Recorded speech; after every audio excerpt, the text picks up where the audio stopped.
Good evening.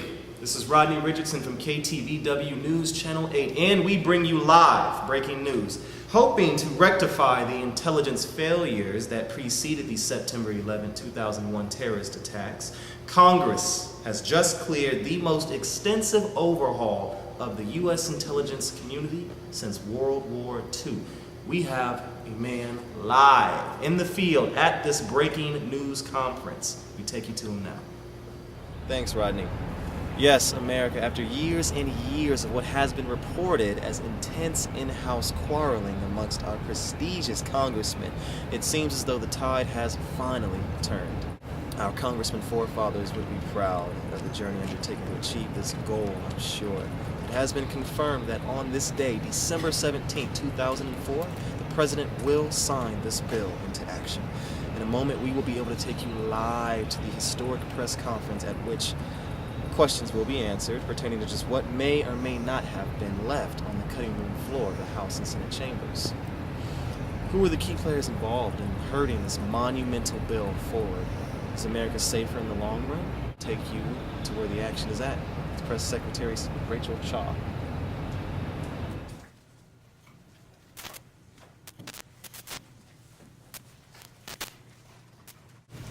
Good evening. Before I take any questions on the 9/11 Recommendation and Implementations Act, let me say that although there was support in both chambers and both parties for a major intelligence overhaul, the Congress did not embrace all Commission's recommendations. This law focuses on creating a new management structure that oversees 15 sprawling and competing intelligence agencies. We have established a new Director of National Intelligence to set the strategic direction for much of the intelligence community, advise the President on foreign intelligence, and coordinate U.S. intelligence operations around the world. The National Intelligence Director will be appointed by the President and confirmed by the Senate, as opposed to the previous version where the CIA Director will be appointed to the position. Are there any questions? Yes, right here. Right here.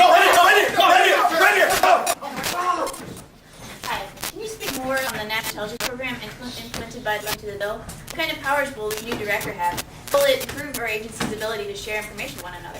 Because I imagine right now it goes through this. That the House passed bill had redefined the National Foreign Intelligence Program as the National Intelligence Program to include us CIA boys, but exclude joint military intelligence programs. CIAs, please. Big deal. The Senate-passed bill has largely the same definition as the House. It would require a study to see if the Joint Military Intelligence Program should also fall under the rubric of the National Intelligence Program. So you aren't off the hook yet. The FBI has been required to establish a national intelligence workforce and create a career track for any agents interested in intelligence. You hear that? This new program wants us to hire new FBI agents and entire new career intelligence. Sorry guys, I was late. I'm glad you all started.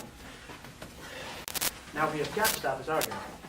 I was brought in to establish a far-reaching system of intelligence gathering within this community to share information from agency to agency. I have the responsibility to establish uniform procedures, technology, standards, and policies for info sharing, and for purchasing the necessary equipment to make it more efficient.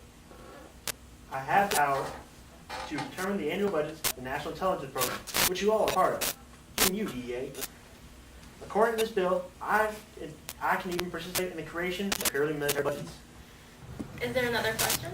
I read somewhere that it has become easier and easier to make fake licenses, and that most of all the 19 hijackers had validly state-issued driver's licenses. I hear that the government is pretty pissed about this, and that plans on using extreme methods to cut down on such behavior, including warrantless wiretapping, surveillance, and other stalking techniques.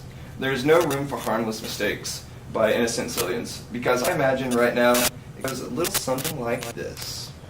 I mean, this might work. I mean, I'm not 6'4" and I'm not white, but I mean, I really don't think they're gonna look at it that hardcore.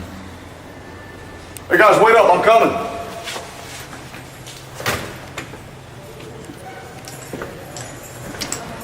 Whoa. Hey, Hey. we're airport security, sir. You see some ID, you just can't walk through there. Sorry about What's your that. ID? Director would manage and oversee intelligence program and help implement agency budgets, but would not have the power to execute budget or parcel money out to intelligence agencies. The director could tell agencies how to allocate money, but would not have the day-to-day power over budgetary operations.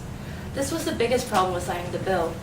taking the House version, which limited the budget control, or taking the Senate version, which gave him significantly more power over joint military and tactical intelligence programs.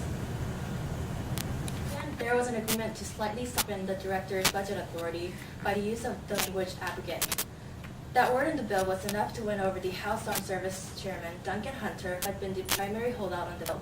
He had spoken for the advocacy of Pentagon officials who wanted to limit the director's specific budgetary powers.